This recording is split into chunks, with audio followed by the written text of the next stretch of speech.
that we need no meeting the next week before Thanksgiving because the crab cakes make up for our meeting next week. And we will not have a meeting the 23rd of December. We will be having a meeting the 30th of December. And at that time, if you're in the area, please come because we're going to be nominating the officers for 26, 27. And if you don't come, you will be nominated as an officer. And the committee will be myself, Katie, and Mark Clark. And so if anyone else wants to be a member, please let us know. But so far, this is the committee that will be selecting. And if you don't come, your name is prime target, okay? When you can't say no. So thank you. And again, we're getting ready. This will be the committee that again nominates officers for next year, 26, 27. And so just a note also from district, don't forget the Rotary Foundation annual fund share that they say mention this to all members. So you can go on your DACD if you want to give to district Rotary. Okay, does anyone else have any announcements they'd like to have? And then I'll get. Well, I just wanted to mention to you, to remind everybody about the holiday party in December. So, Okay. Great, okay. And to be continued, Joan, will you tell us about the holiday party? You should have gotten an email invitation yesterday, probably midday. Our holiday social will be on December 3rd, which is a Wednesday evening. It'll be from 5:30 until 8 p.m. at the Cape Charles Coffee House. We have a choice of 2 entrees, either chicken piccata with linguine and green beans and glazed carrots, or roast beef with mushroom gravy, mashed potatoes, glazed carrots, and green beans with almonds. It's gonna be a charcuterie board and bakery as an appetizer. And dessert is going to be a cherry cobbler with vanilla ice cream. And we're going to have a Chinese auction for people who choose to participate. I'm not going to call it what I put. If you go on Google and you Google Chinese auction, it will tell you alternate names. And one of them is something Santa. Oh, say it, Joe. Come on, say it, Joe. What is it? Dirty Santa. Dirty Santa. Okay, it's Dirty Santa. But it's basically a Chinese auction. What we're saying is if you are coming and you have a guest or not, if you choose to participate, you bring a wrapped Christmas present worth approximately $15 and put it on the table. After the dinner, we will pick numbers from a hat or bag or whatever.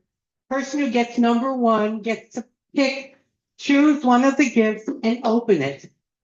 Person number 2 gets to choose the gift, open it, and person number 2 has a choice of either keeping that gift or taking a prior gift from someone who has already opened their gift. And so you go around the end. At the very end, the last person gets to open their gift and they can choose to keep their gift or take any one of the other gifts that has already been opened. That's what's called the Chinese auction or Dirty Santa. Okay, so it's just a fun way to spend a little bit of an evening wrapping up. Pardon? Yeah, it should be fun. Yes. Can you bring like a bottle of booze? Yes. People love that. If you can just stay within the $15 range, bottles of wine, often wine or booze is a gift because people try to get something generic. And I guess alcohol is always sort of generic. I already have my gift and it's not alcohol, just so you know. And I've already started getting RSVPs. You will, if you check your email, you will read the invitation. There's 2 attachments to the email. Those attachments are I got the names of the attachments, but the attachments weren't attached. just Is the that name. true? That Did wasn't? anyone else get that they just got the name of the attachment, but no true attachment on? Did anyone open the attachments? I couldn't open it, but I. You got it?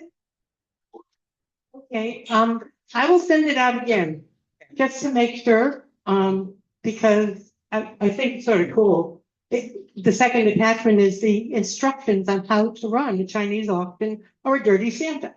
So everyone knows what the game is. Okay, so if you, know you're coming, let me know. Rotarian members of this club do not have to pay. If you bring a guest, one or more, it's $45 per person. And the guests can also bring a gift. They can participate. It's all voluntary. So just let me know. Thank you. It is at the Cape Charles Coffee House, 5:30 to 8 on Wednesday night, because I wanted to make sure that all of our members had the option of attending. And a number of our members are members of committees for the town, and they meet on Tuesday night. So I didn't want to exclude them. Thank you.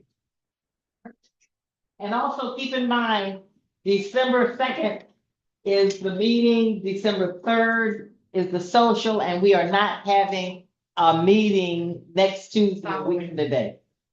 Just a quick, couple of volunteer opportunities, for Central Park and also for the Rosenwald School, now called the Impact Center. Volunteers help with furniture together and also to help maintain the grounds at the Impact Center. And also every Thursday morning, we get together in Central Park, we weed, we whack, we prune, we water. And so if anyone would like to be on the list to say, that I send out to say, this is what we're doing this coming week, if you want to join us, please sign up. You got the ability to educate the Impact Center of Central Park or both on this time sheet. Thank you. Thank you very much. Now, do we have any other announcements? If not, do we have any happy dollars? A bill and then having comments, and then. I have 10 happy dollars, 5 of which are a carryover last week when I couldn't remember why I was so happy that for that long weekend. It turns out, Paul and I went to the concert that the Eastern Shore Orchestra puts on about every quarter or so, and we had a very happy time. And the other $5, I'm really happy because Joan, year in, year out, I don't know how she does it. She must not sleep. But thank you for putting on the Christmas party.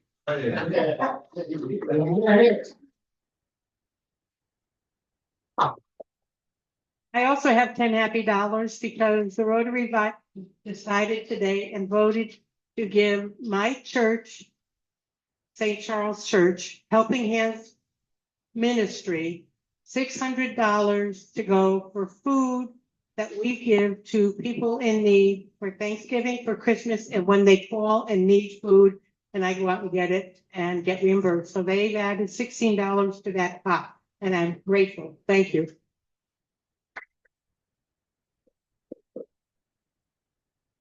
Today I have $65.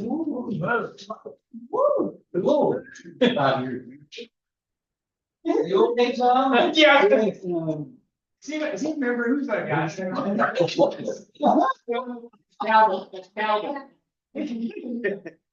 It was, on the 15th. For 65 years.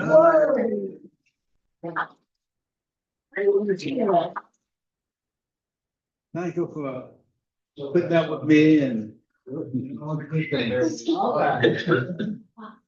Congratulations. Mark, did you have? And that's your hand go up? I'm $10 happy. Festive Fridays is coming up next week. Next Friday is Festive Fridays. If you have not signed up, they need a lot of volunteers. They need like 80 volunteers a night. So, please, I think Libby put it out, last week. Susan Berger, is the head volunteer coordinator. So contact me if you want to volunteer. They still have a lot of volunteers that are needed, so, or contact the Ally at Cape Charles Main Street, and she'll get your name to it. Or if you come tonight, they will be there and you can sign up then. Thank you. What did the volunteer do? Okay, so most of the volunteer work is they close off all of Mason Avenue from Pine to Peach. And so all the streets have to have people there to make sure somebody didn't come in, even though they've got barricades. And they got lights there and past and telling them to go down to the harbor to come in to the parking lot. So that's the major thing. They also have people in the parking lot that need to be, direct traffic. So those are probably the primary things that need to be done. The app, they only do it for an hour and a half. Okay, it's a 3-hour thing and they have two shifts. All right. And I have $10. I was up at my brother's retirement party in Baltimore. And we had a lot of the family show up, probably about 30 to 40 people. And I got a chance to revisit with all my sort of my brother's ex-wives, and everybody was there. Everybody was there, and nieces and nephews, grandnieces and nephews I haven't seen in a while. We all had a real good time. And my youngest brother's about 15 years younger than I am. So he's the last one to retire, and we're all retired now. And just another thing that made me feel old. But $10. Right. No. Check one of your exits. John, I'm $10 happy because apparently the planes are flying again, and we're flying to Boston next week. With sisters coming from Florida, my niece, my grandnephew, my great grandniece and nephew, all of them live in Boston, Nantucket. So I'm sure it'll be warm, right? Yeah. We're looking forward. It'll be great too. all right, Happy $10. all right, very good. Paul? I've got 10 happy dollars, because I'm so happy that Bill Payne is my friend. He not only went to the concert with me, but then a few days later, I bought some wood to make some shelves with, and I needed to help cutting it into, the proper pieces, length pieces. Took it over to his place and he got his saw out and he helped me cut the wood. And he's done many favors for me over the years. And thank you, Bill. $1,150.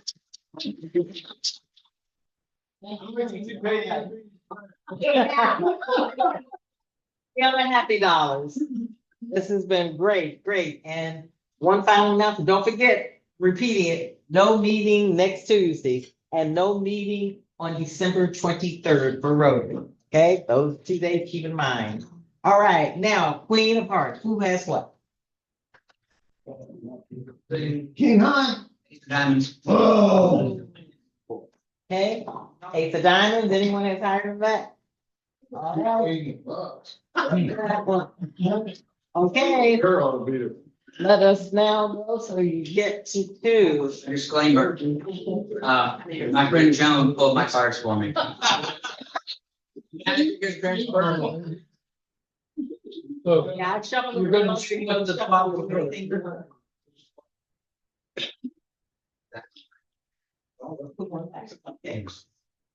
Okay.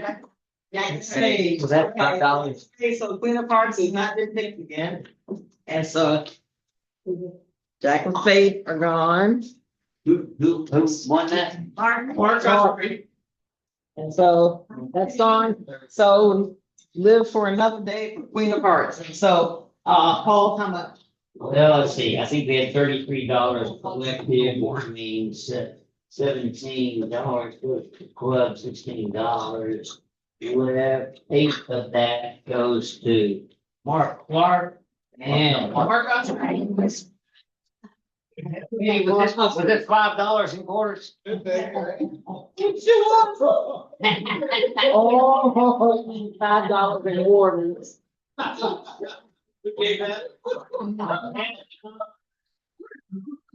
Are getting $8, $5 for the week in quarters. Mark, grocery. Protection. Huh? Get back to the fun. All right, thank you. Look, you're still stuck with those quarters, huh, Paul? All right. Mark donates it back to the club. All right, very good. Thank you, Mark. And so now we will present our speaker, Mr. Robbie Lewis, who is with the Department of Forestry and has a beautiful presentation for us. Welcome. I'm gonna need this. Can everybody hear me? Oh, Yeah. You do for online Yeah. purposes so that they, do you have anyone? Still, people might, I'm taking that. But it's tape. Yes, So Robbie, you it's have gonna to be- use. Yeah. All right, so I'll use it. Just a second. All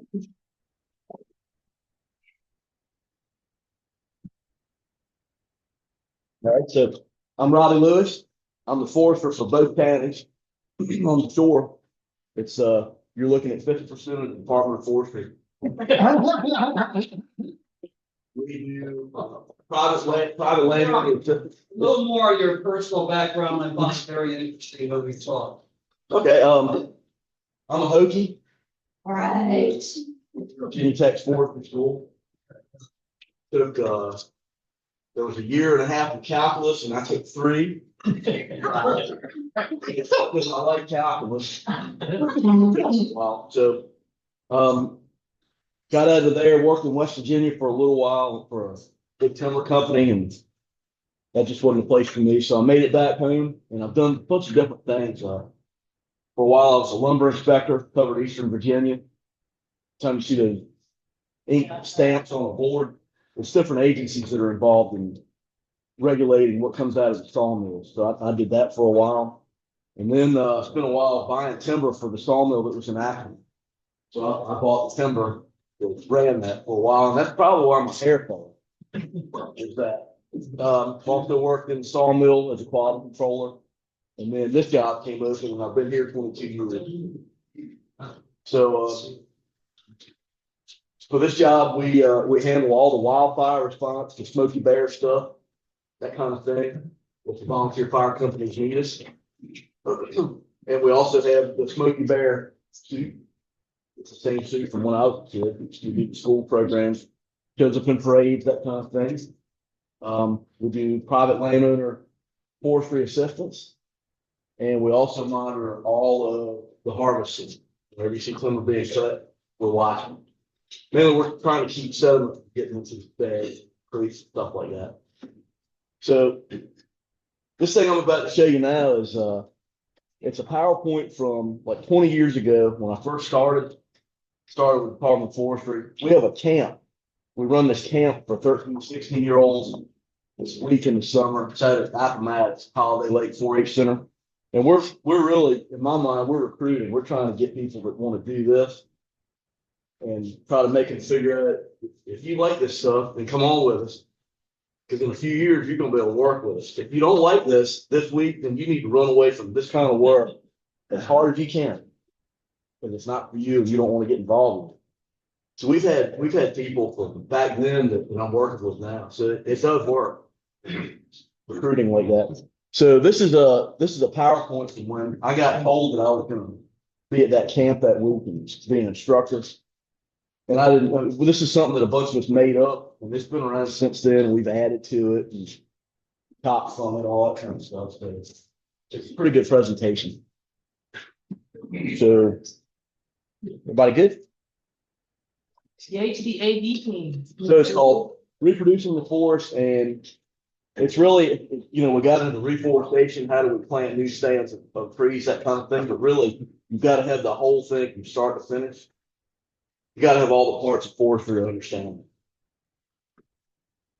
So what does it mean, reproducing forest? It just means we're going to put something back. And there's a bunch of different ways you can do it and a bunch of different steps, but it's just, we're putting something back. So here, this is my favorite slide. So I get a call every so often, not so much lately, timber harvest, things back off on the shore. You know, why are you letting them destroy nature? Oh, it's awful. Trees were cut down and now nothing will ever be there again. That's not what that means. When you see a block of timber being harvested, there's nothing wrong with that. What's happening is the cover is being rearranged. The landscape's like a patchwork quilt. You got to have blocks of old timber. You got to have blocks of brand new stuff. You got to have early succession cover. It can't all be one thing. The problem is timber harvesting it, even a really well done cut, it looks rough for a couple of seasons. There's no getting around it. It does. But when you see that, if there's no dozers or excavators there popping stumps and grading, and it's going to be left as the next forest stand to grow there, that's not deforestation. When houses are planted and shopping centers and all that, that is deforestation because it's not coming back. There'll never be a piece of wood.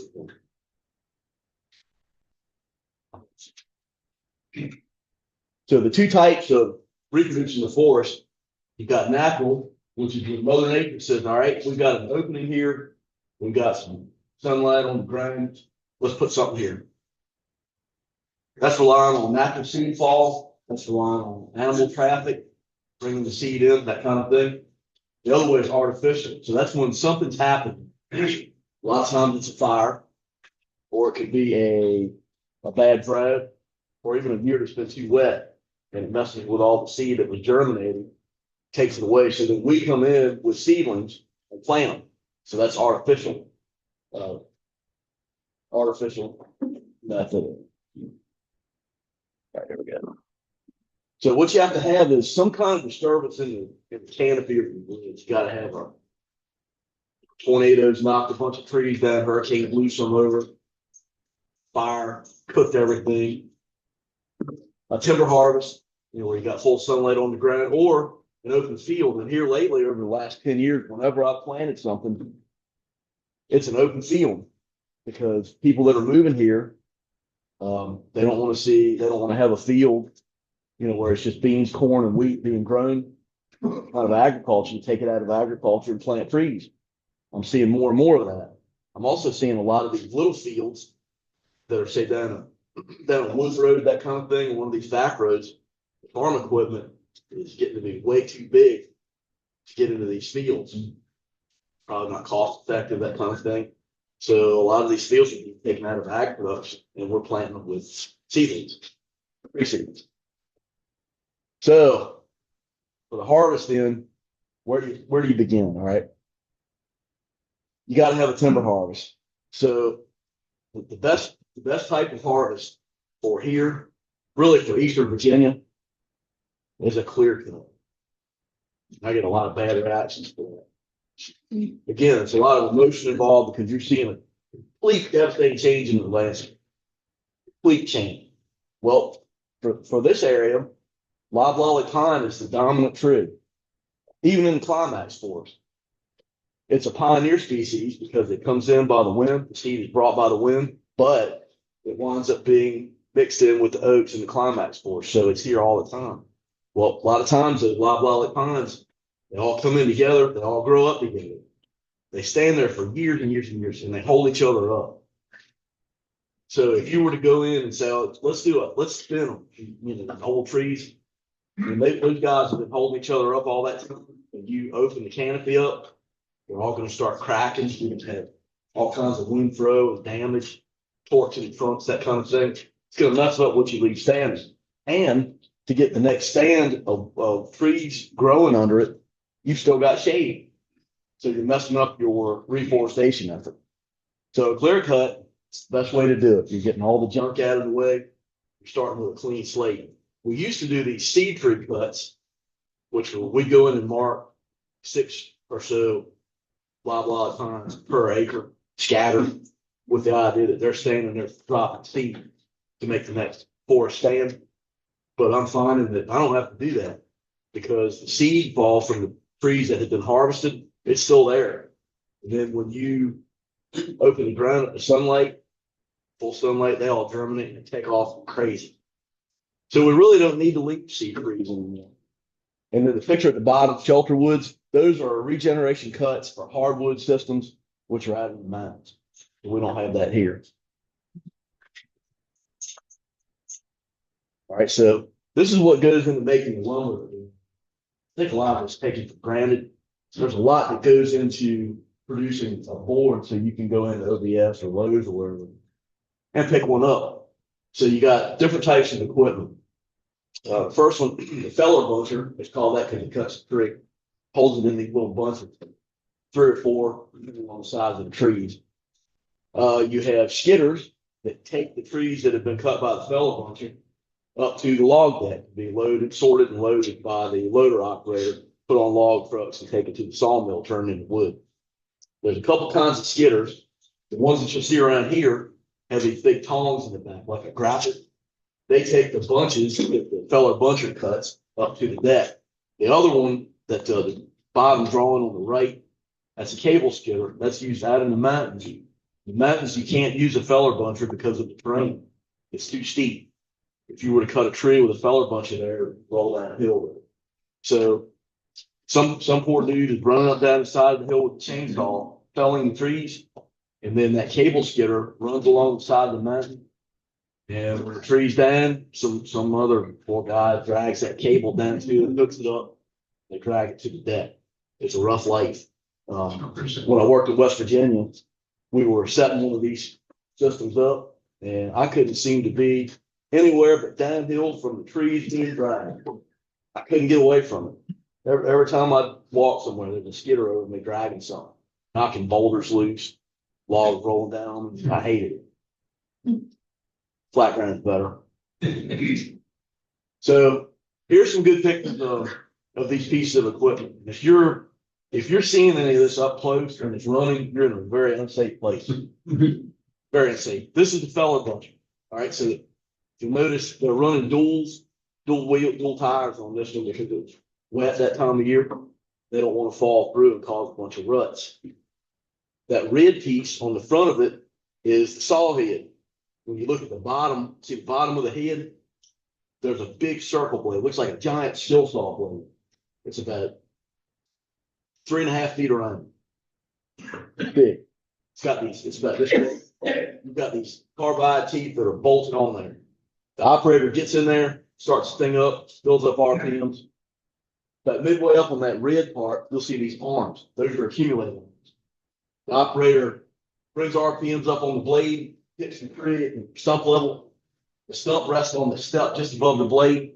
The operator closes the arms around the tree. The head articulates, the operator can lay the tree down, directionally fell. Sometimes he gets away from them, but a lot of times they can put them in these small bunches, 3 or 4 trees in a bunch. All right, so then the operator goes through the stand, cuts them like that, lays them in these groups. They're all oriented in the same direction.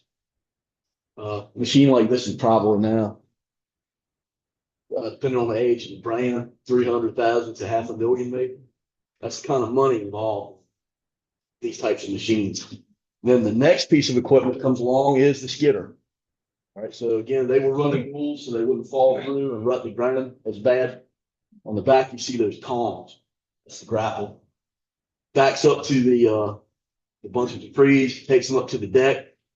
The blade that you see on the front there is not for like a bulldozer for clicking dirt. It's for bumping the logs. As the skidder operator approaches the deck, brings the bunch of trees up, turns around, backs up, and then takes that blade and shoves it up to the loader, which is, it's called knuckle boom loader. That operator, if he's good, he can pick those things up. It's like nothing. Take them, merchandise them out, put them in different piles: pulpwood, pine saw timber, hardwood saw timber. And on the picture on the left, see that red part up on the left side of the picture? That is a delimber. So the operator takes the log by the butt, drags it through that delimber. These 2 blades closed around it, limbs pop, pop, pop, pop, they pop right off of it. And then a little chainsaw at the end goes, cuts it right off at the top. And then it's loaded on the truck or whatever. All the limbs are right around that knuckle boom loader. The skidder operator coming in, drops off the logs, and then picks up a big armful of those pine limbs, takes them back out in the woods and distributes them so that they can break down and reincorporate into the soil. Or they'll put them in the skid trail to help keep them falling through if the ground's wet.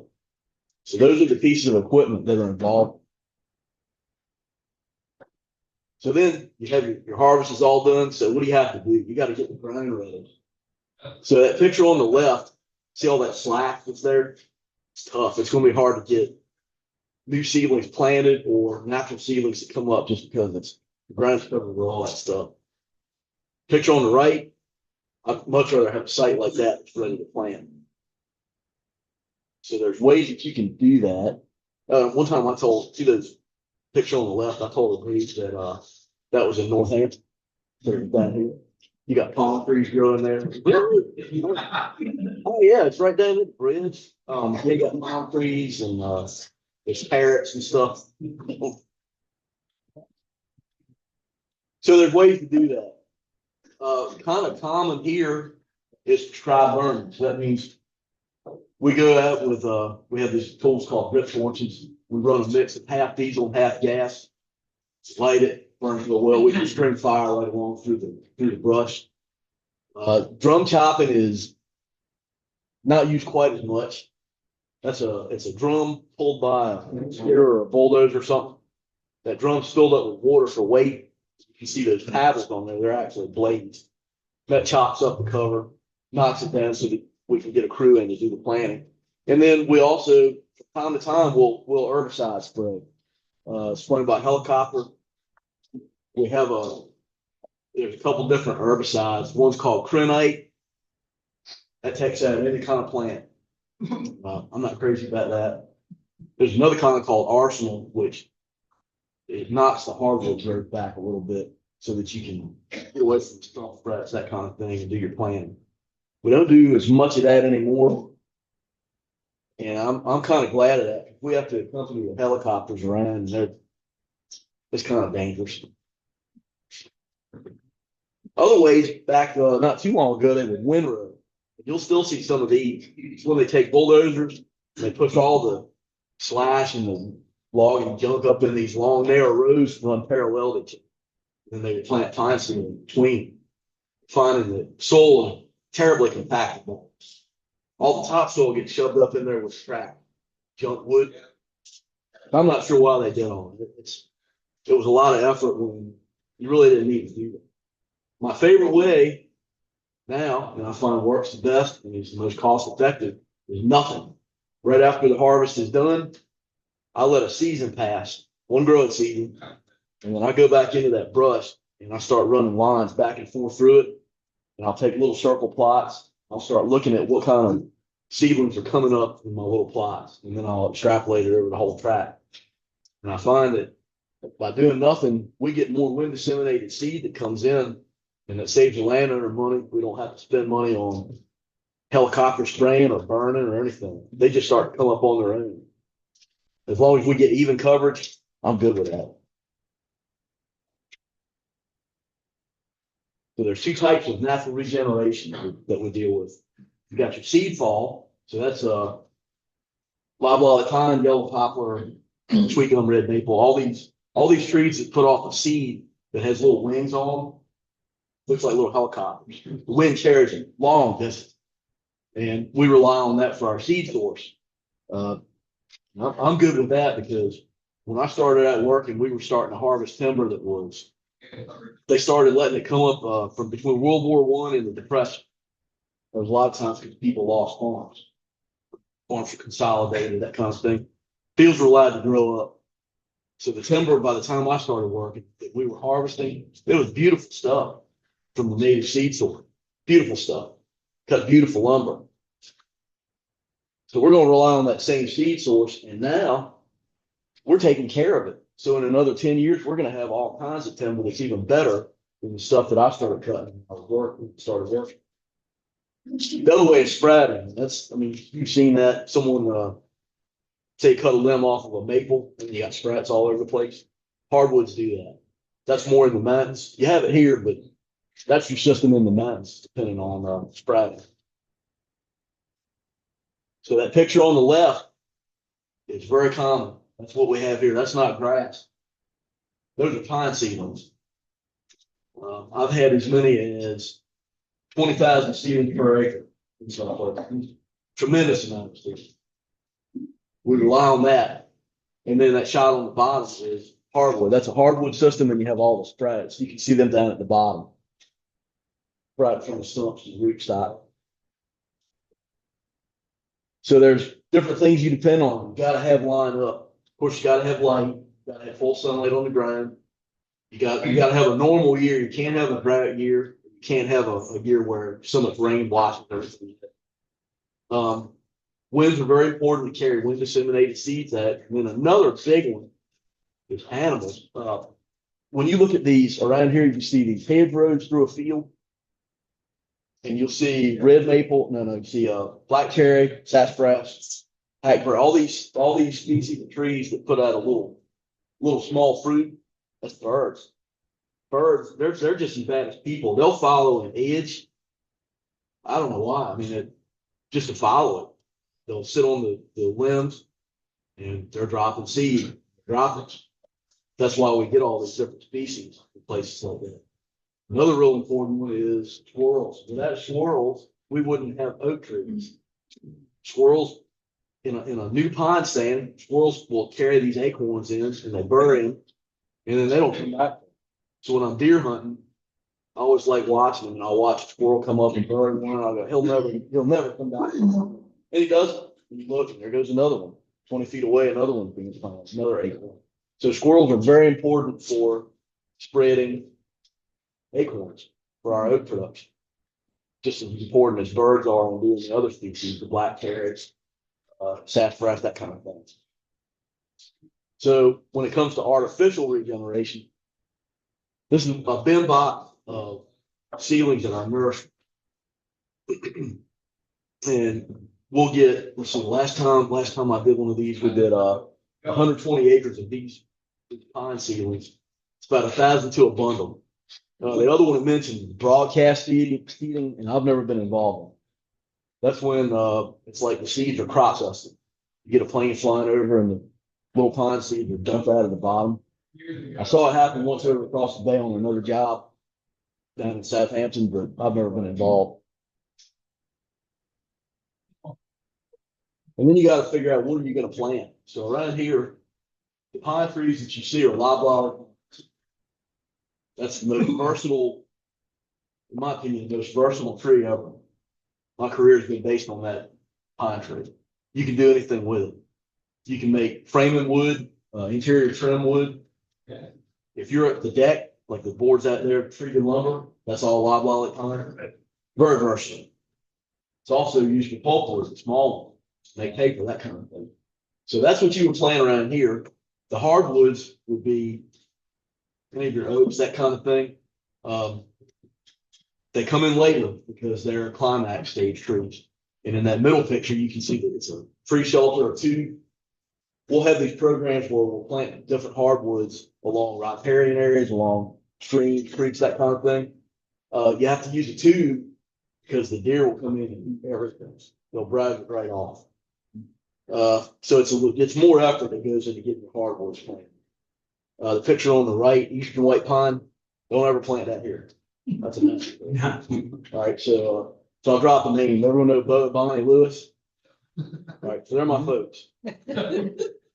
So when I was in the 6th grade, Dad said, "Hey, I got these pine trees, we're gonna plant them." So Dad's an engineer, he doesn't know about it. Well, no, he knows more about it now. Back then, we planted these white pines that he just cut down all of them, I think last year.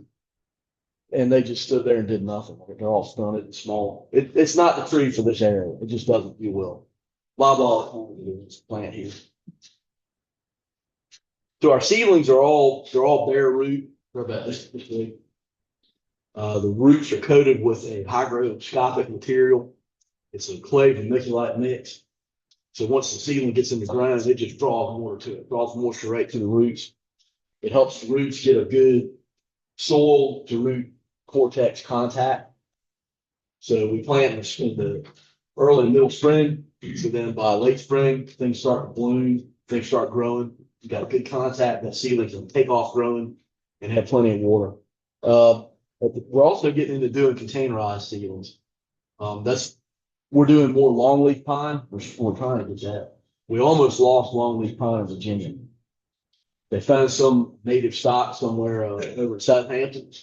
Now we're starting to turn out these plugs like that one at the bottom. We have two big nurseries. One's in the Garland Groves over in Sussex County. That's where all our loblolly pines move. The land there's what they call it sugar sand over there. Great place to grow trees. The other one's in Augusta. That's where all our hardwoods are grown. We have a seed orchard in New Kent. That's the bottom picture. Those trees they're orchard trees. In the fall, we have a group come in and they use cherry pickers and they go up and harvest cones. And then they take the seed out of the cones, stratify it over the winter, and then that goes out to be planted. And then another year, that's the next crop of loblolly pine seedlings. And I have, for 22 years, I have successfully evaded doing that cherry picker work. I've always been able to get out of it somehow. So now that I've said that, I'll probably blown it. When you do your planting, spacing's a big deal. In this picture, this is a longleaf pine plantation. You got to be careful with your spacings because to plant longleaf pine, they have to bring in equipment and rip through the. Chances are you're going to have a plow pans. You're going to have a hard line where plows over the years from falling in this field. Make this hard layer that the roots won't go through or they'll have a problem going through. So you have to space them based on the equipment available to do all your ripping. When we're doing loblolly pine, I like to go with 10 by 10. That gives 100 square feet to each little guy growing up. It seems to work real well. Each tree has its own space, plenty of space. I've also done ones where a landowner wanted to concentrate on quail habitat, so we planted them at 20 feet by 20 feet. So that's going to allow for a long time before the canopy grows up and they close off. See all these ones right around here. You think there's no way another tree could get in them if they're just so close together. Further apart you plant them, you're putting that time off. So what we did was we planted a 20 by 20, and then now we go in and burn. I think we burned there twice so far. Trees, once you get them tall enough where the flames won't hurt them, fire runs underneath them, and you still have a lot of grass and stuff like that, which is what he wanted for the quail. Okay, so when we do planting, we bring in a crew, and they're tough guys. It'll be, I don't know, 10, 12 of them in a crew. They'll bring in this thing called a hoedown. It's like this long bladed, narrow blade. They'll do this overhand swing, cut the hole in the ground, drop the ceiling in, close it up with the tip. They're walking. They're doing one about every 5 seconds. The picture in the middle is planting machine, and we had one that was used just for planting pine seedlings in the field. Put a little spray paint mark on the tire every time you want to drop one seedling in that little slot. The one we had, it absolutely fell apart about 10 years ago. Just went to pieces. Hardly ever used. But bringing those crews in, it's amazing to watch those guys work. I mean, they'll fly through. 120 acres. Last time we did a large flock, took them a day and a half. Just flew through it. So here's some of the summing up the different steps: natural regen versus artificial regen. I've always liked going with natural regeneration. The seed sources here, it grows pretty timber, and I'm saving my land and money by using that native seed source. Artificial, I don't know. If we're doing a field and we want to cover it fast, we'll do it that way. Or if we have a fire go through and burn up what we had growing there, that's the way to go. So once you get it planted, you got to take care of it. Just like when you're farming, you got to cultivate, get the weeds out. So there's different things we can do to protect our crop of seedlings. So around here, we do something called pre-commercial thinning. The picture on the right bring in a crew, and it's these guys it's the largest model of steel weed eater you can get. They take the end of it off that holds the cords, cutting weeds, put a brush blade on it. It's like a big skill saw blade.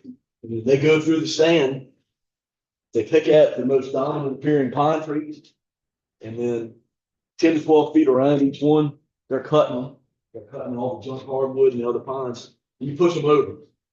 They stay right in place, and then they lay there and go to pieces and reincorporate back into the organic layer of soil. Out of the mountains, it's kind of the same. They call it TSI, timber stand improvement. They're also calling that bad hardwoods, species they don't want.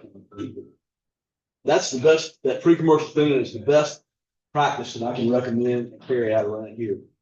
Because you're taking these stands where so many pines jammed in this one place growing, and we're knocking it back. Then once it's all done, each 5 year, and we try to do it at year 5 and year 10. Each little tree has its own 100 square feet of growing space. When we look at stands where we look at the growth rings, after a few years later, you can just see where it just takes off. It jumps because we've opened the stand back up. Each tree is getting its own sunlight, nutrients, and water. So then the other thing I mentioned, chemical release done by helicopter. We spray something called Arsenal. It's an imidazopyr herbicide, targets hardwood growth, knocks it back for a couple of years, and it lets the pines get their heads up above it. We also can have a group come in with backpack sprayers. That's if we have old trees left standing, we want to protect them. That's probably that's got to be awful work. Because those guys, it's done in August, September, and they're wearing chemical suits, hot work. And here's your basic step, summed up. Natural versus artificial regeneration. And then, so how does the forester fit into all this? I'm meeting with these families that own land. I can advise them on how to get a harvest set up, how to do the timber sale, what it's going to look like after they're done, what I think will happen as far as regeneration, the next stand we set up there. If you want to plant it, how that'll happen, and then any cost sharing. We have some cost sharing to plant pine seedlings in these areas.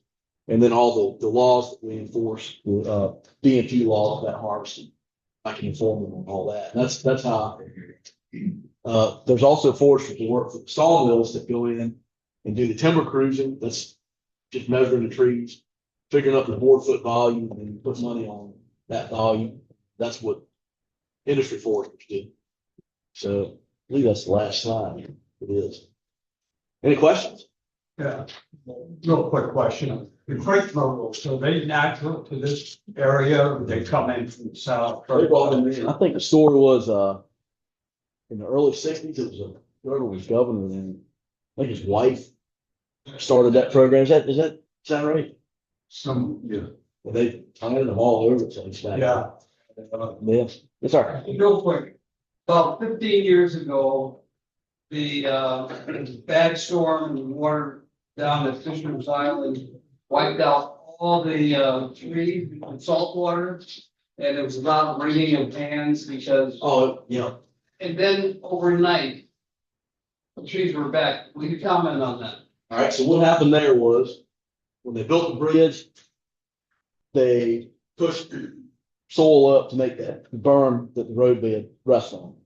All right. So that each side, those pine trees came up, and also there was an army fort down in there too. So you got earthworks, stuff that water came up in, and I guess it was like a bowl. It just came in and it stayed there for a while. Salt water. Those trees don't like salt water, so it killed them. All right, so right before that happened, that was right around seed fall. They put all that seed there, and then they died. And I remember seeing that all those old timber was there, crowning the red as the back of a steam crab. And I remember thinking, if that ever burns, that's going to be spectacular. And I'm glad it didn't. That would have been bad. But they put the seed down, and within the next spring, all that germinated, started coming up, and that's what we have now. It's their offspring. They came up. The other side, I guess I guess the other side didn't do it because maybe it wasn't in a bowl, holding water. Yes, sir. The pine cones, how many different variations? The ones around my house, you pick them up and they stick to your hand. Yeah, yes. But not all. You've got, around here, you'll have loblolly pine, Virginia pine. They will, they got that sticker on each bracket. You might have white pine. There might be some white pine. It doesn't grow here. What's that? Blue spruce? It will ornamentally, yeah. You Yeah. can, if you plant, you're like white pine gets planted here, different spruces plant. I've got a blue, Norway spruce in my front yard. It's old. I bet it's an 80-year-old tree, 100-year-old. And the cones are real soft, but that was tiny, but it's not native. Yeah. Any more? Does everyone get 1,000? No. Yeah. I've got that box. Yeah. All right. Thank you for a very informative talk. Thanks for having me. Thanks for lunch. And as a thank you, you get to choose between a mug and a wine glass from Rotary. Which do you desire? The mug. All right.